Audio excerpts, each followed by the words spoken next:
Man, I don't even know where to start with this one. It felt like the Warriors were playing 9-on-5 in this particular game. And you know, the refs rigging against Steph Curry and the Warriors is something that Warriors fans have been dealing with for many years. But this year in particular, oh my goodness, it's so blatant and in your face. I've had to talk about this particular issue in several videos that I've made for this season when it comes to the refs blatantly rigging the game against the Warriors whenever they are on national television, be it ESPN, TNT, NBA TV, whatever, ABC. These games are being blatantly rigged against the Warriors, but tonight in particular, oh my gosh, tonight might have taken the cake for the worst of them all. James Williams is his name. James Williams. The other guy's name is Mitchell Irvin. Remember these two names, because whenever these guys are calling a game for the Warriors, oh my gosh, be prepared for a lot of bad calls going against the Warriors. Hello friends and Warriors fans. Welcome back, as always. A lot of bad things happened in this game, and we are gonna get through this together, and we're gonna go through it one by one. If you like what you've seen so far, be sure to hit that subscribe button, the notification bell, and hit that like button for the algorithm so that it can get out to all the Warriors fans out there. Okay, let's get straight to it. I'm just gonna start from the first quarter and on. And I'm just gonna try to get through whatever is in my mind and whatever is left in my memory, because so many things went wrong. I lost count. There's so many clips and there's so many things that we need to discuss. And I will share some of those clips with you throughout the course of this video. But first and foremost, that starting lineup.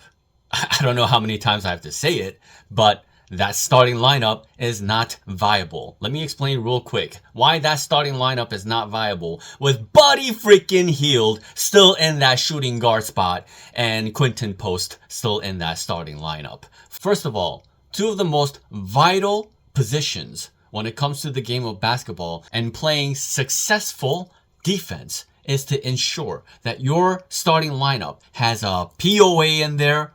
Preferably, you have a primary POA and then you have a secondary POA. If you want your defense to be great, you've got to have some form of POA, okay? Number one, number two, that is ideal. At the bare minimum, you got to have number one. And then you have to make sure that you have an anchor, a center, who can cover all the tracks, be the last line of defender, be able to rebound over everybody, be able to box out, be able to contest just about every shot that is coming into the paint area, be an enforcer, communicate to the rest of the team what is going on. That requires a great deal of experience. Quinton Post is not known for his defense. He's known for his three-point shooting ability. I have been talking about this ad nauseum at this point, the same way I've been talking about Buddy Hield. But Quinton Post needs to come off the bench. And you know, in that second half, to begin that second half, Steve Kerr, once again, like he's done a bunch of times, whenever he started Post, had to go away from Post and instead turn to a small lineup. He replaces Quinton Post with Moses Moody. Why do you keep doing this to the kid? You are hurting his confidence. You're forcing him to be in a situation that he's not ready for. How is this not obvious? I just don't understand. It blows my mind. The fans, okay, but you are a professional basketball mind. You're supposed to be. As an organization, the coaching staff, the front office,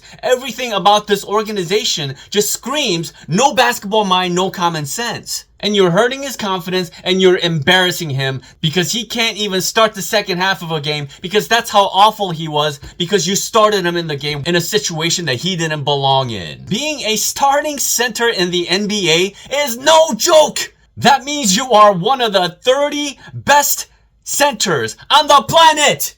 That's what that means. If you are starting for an NBA team, let alone a team that is trying to contend for a title, you have to be a top caliber center in terms of defense. You have to be this. And Quinton Post with all due respect, is a skinny white guy who doesn't have any force in his game from a defensive standpoint. Please, stop embarrassing him like this and just use him off the bench and use him as a specialist and let him make an impact in a comfortable manner without the weight of the world on his shoulders as an anchor for this team. Thank you very much for proving my point and not being able to start post once again in the second half of this game. Cut it out. You need to find a stable go-to starting lineup with an anchor by the side of all the players to start a game, to set a tone. That's what real and serious teams do. Every single one of them have a viable starting center. I understand that the Warriors have limitations from a center standpoint with Trace and Loon, okay? But you need to pick out of one of those two guys. Okay, with that out of the way. Buddy Hield, Steve Kerr. Does this guy have a relationship with Buddy Hield or something? Is he in love with Buddy Hield? Because this does not look like a basketball decision. Buddy Hield is on the floor and he's trying to guard Kyrie Irving or Klay Thompson. Are you serious? Buddy Hield, 29 minutes in this game, led the team with minus 21, and by the end of the third quarter, he was the third leading player in minutes played for this team. Are you serious? Buddy Hield, when he can't hit the side of a barn, which he's done a lot of this season, he should not be on the floor because he's a bad defender. If he can't give you any offense, why is he playing a ton of minutes for this team? Why is he in the starting lineup in the first place? Name one NBA team that would start Buddy Hield today. Can you name me a single NBA team that would start Buddy Hield for their team at this juncture of his career? Are we serious? And Steve Kerr and his broken brain is starting Buddy Hield. Are you serious, man? How is this not sabotage? The guy shot 1 of 9 from the floor, couldn't hit the side of a barn, has 3 points in 29 minutes of play, is minus 21, is getting cooked by everybody. He can't guard anyone. So let me get this straight. He's not scoring, he's not creating, he's not rebounding, he's not playing defense, and you can see Steph Curry and Draymond Green visibly upset and annoyed with the guy while the game is going on. And you play him 29 minutes? Look at the bench production, guys. I want you guys to look at the bench production tonight. Everybody off the bench was a plus in this game. Guy Santos played 12 minutes, didn't score a single point, but has 7 rebounds in 12 minutes, was a plus 10 and made some really viable and vital plays, especially in that fourth quarter, that allowed the Warriors to make a comeback despite all the corruption, all the rigging, all the Steve Kerr handicaps. The Mavericks are literally playing without a big. They don't have Gafford, they don't have Anthony Davis, and they're left with some dudes named Prosper and Kessler Edwards. GP2 had roughly 10 times the impact that Buddy Hield did. Obviously, at this juncture, GP2 is the Warriors' best POA. GP2 plays 16 minutes, despite the fact that he's 6 of 9 from the field. Has 14 points in 16 minutes, but he gets 16 minutes while Buddy Hield runs around all day doing absolutely nothing and just hurting the team inside out, is playing 29 minutes. Like, I am losing my mind, brothers. I feel like Steve Kerr watches my content, sees the things that I say on Twitter, and just decides to troll me. Just says, you know what? Whatever Jim Park says, I'm gonna make sure that I'm gonna do everything the opposite of it. You know, the Warriors ended up losing this game by 4 points, and like I said, with about 3 minutes left to go, the Warriors actually took a 1-point lead in this game. And again, that's through all the rigging and all the BS of one James Williams. And hang tight, I'm going to get to some of these clips soon. But I need to talk about 2 more players on this roster, and that's Moses Moody and Brandon Podziemski. Oh, first of all, let me clarify. Potts Buddy Hield combination is dog water. They need to not be on the floor at the same time ever again. If Steve Kerr has any basketball mind whatsoever, if his coaching staff has any basketball mind whatsoever, they will stop playing this ridiculous, nonsensical, non-defensive rotational group of Buddy Hield and Potts, man. It still blows my mind that the front office did not remove Buddy Hield from this roster, man. Disgusting. They needed to go and pick up a real, viable shooting guard for this team now that they picked up Jimmy Butler and they failed to do it. They just needed to hold on to Potts and they just needed to hold on to Moses Moody. They just needed to hold on to Buddy freaking Hield, man. But okay, yes, going back to the Potts and Moody situation, these guys are too inexperienced. They just don't have the know-how. They don't truly know how to play the game of basketball. Potts, at the end of the day, is a second-year player, and he just has holes in his game. And please, never have him inbound the ball with the game on the line ever again, because what in the world is that pass? He's throwing a half-court pass with 10 seconds left still on the shot clock. What are we doing? Is that the play call? That play call is for everybody to run to the half-court line? Nobody is coming to get the freaking ball? Are we serious? And Potts just randomly throws a Russian roulette pass that you just know as soon as he threw it, you knew that that pass is probably getting picked off because you're just like, what are you doing? I want to say that Potts and Moody are useful guys, but they are not a fit for the Warriors trying to contend for a title. You're trying to win a title and you're just using guys that don't have the ability to see the whole floor. Be a huge part of the equation here. These guys' reaction time is too slow in execution on both ends of the floor. They're not sharp enough. They're not crisp enough. They don't know how to consistently make winning plays. I mean, Moses Moody just very unreliable in this game. Forget all the numbers for a second. He's just getting cooked by Kyrie Irving. He has no POA ability. None. Moses Moody trying to guard an elite player of any kind. You get into the playoffs, first round, second round, third round, finals. Moses Moody is not playing any POA, man. He cannot guard a guy like Kyrie Irving, not whatsoever. And what was that play towards the end of the game where he's sticking his hand into Kyrie Irving's pocket, his shooting freaking pocket. It's so deep in his pocket that any capable NBA player would have drawn a foul in that situation. Now, we all know what happened. Kyrie Irving clearly and obviously swung through to get a shot up, and that should have been a swing through move, and it should have been 2 free throws. But of course, the refs take that opportunity. Even though they called it initially a swing through, they decide to then change it up and be like, oh, okay, actually, we think that was a shot, so we're gonna give Kyrie 3 free throws. Man, this video is really tough to make for me.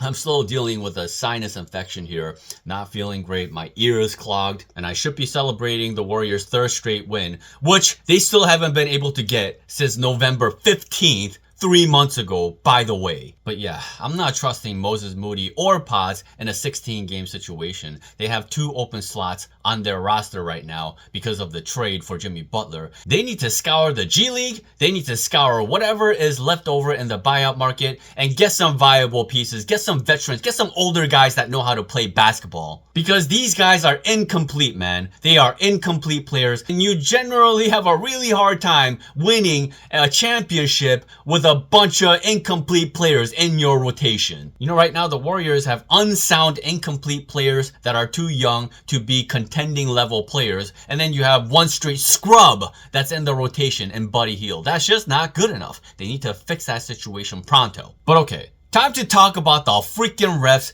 James Williams, what in the oh, this guy is a certified piece of shit.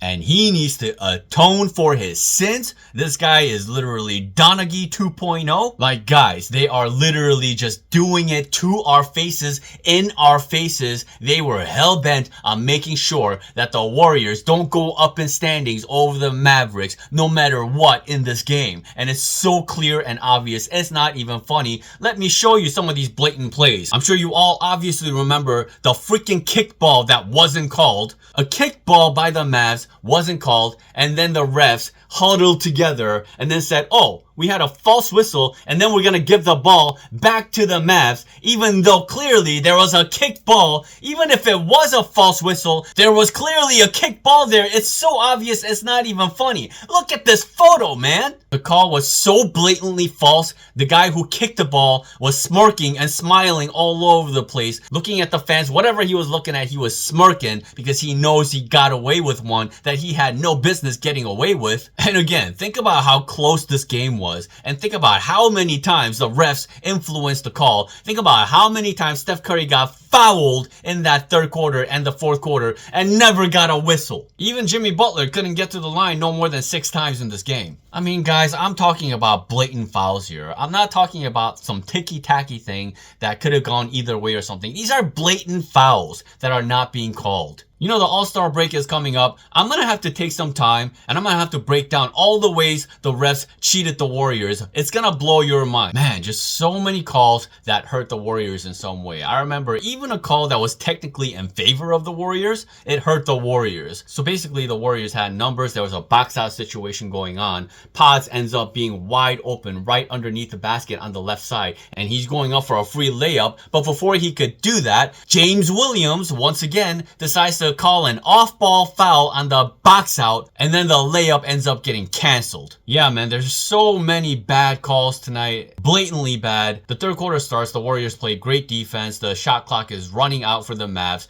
Christie tries to drive around Steph Curry. Steph Curry gets in front of him and then gets called for a foul with 0.1 second left on the shot clock. And it's just not a freaking foul. Steph Curry was not trying to take a charge there. He was just trying to stay in front of his man. He moved his feet and he was making sure that Christie wasn't able to get around him. That's not a foul. That's good defense. It's only a foul if Steph Curry was trying to take a charge there, which he wasn't. So they're calling these ticky-tacky stuff against the Warriors. And then on the other end of the floor, Jimmy Butler gets blatantly fouled and the ref just ignores it and pretends that it never happened. So the level of physicality that is being allowed for the Mavericks versus the Warriors is not the same. You know, this guy James Williams was so blatantly rigging the game. Even Steve Kerr had had enough and he went after him and he picked up a technical foul as a result. And honestly, that was some great leadership. And man, for once, the guy showed some competitive spirit and fought on behalf of his team, because what was happening on the floor was so blatant and so disgusting. Somebody had to fight against it in real time,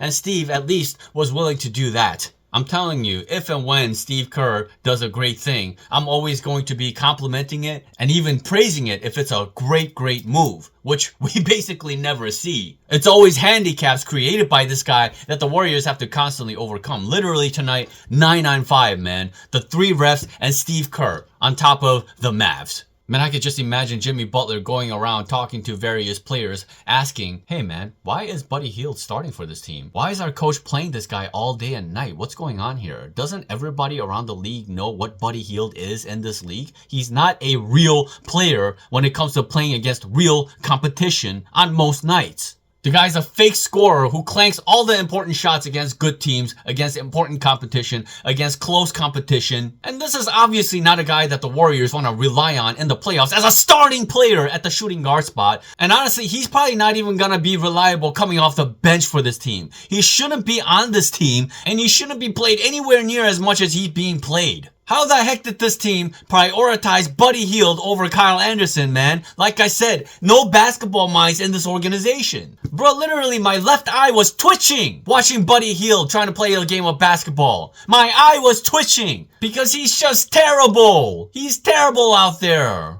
But again, at the end of the day, we can't really blame Buddy Hield for the fact that he played 29 minutes in this game, for the fact that he started this game, for the fact that he's been starting for quite a while now, and the Warriors still haven't won 3 straight games for 3 straight months. Put Jimmy Butler at the 2 and put Guy Santos over Buddy Hield at the 3 so that the Warriors stay better connected. They get good shooting from Santos anyway. They'll get much better rebounding, much better hustle, much better intangibles from Guy Santos. I've been advocating for this forever. It's so freaking obvious it's not even funny, man. Ugh, goodness gracious. So anyway, the Warriors end up suffering their first loss in the Steph Curry, Jimmy Butler era. And of course, it's due to Steve Kerr's rigging of his own. The guy is constantly putting out combinations that really hurt the Warriors and constantly handicapping his own team. And this is a lot to get over. And hopefully Jimmy Butler will have a say in this situation and convince the team to use more common sense. And maybe some things will change. And that change could potentially come with a change in the damn starting lineup, man. Imagine losing a game like this to a depleted depleted Mavs team, and now they have to play a back-to-back against the Rockets. Jesus Christ, man. And man, if Steve Kerr once again goes into this game and starts that exact same lineup that's been failing over and over and over and over and over again, then my worst nightmare will come to fruition. Even with Jimmy Butler on the roster, Steve Kerr still finds a way to make this team lose. And then Jimmy Butler is going to start having to hurt some feelings real fast, which is going to be hard for him to do because, you know, all this drama that he's caused, the last thing he wants to do is immediately cause more drama with a brand new team. But maybe and hopefully he can speak some logic and reason into this team and talk some basketball sense in terms of what lineups they can play. Obviously, like I said, we got another game coming up against the Rockets on the road. Play a bunch of 3-guard lineups, 4-guard lineups, Potts, Buddy Hield lineups, Quentin Post in the starting lineup. So many problems, man. So many problems. So many sub-optimizations. Are they magically going to figure it out in a 24-hour span? I doubt it. We'll see what happens. This really sucks. But it is what it is. Thank you so much for watching, as always. Until next time.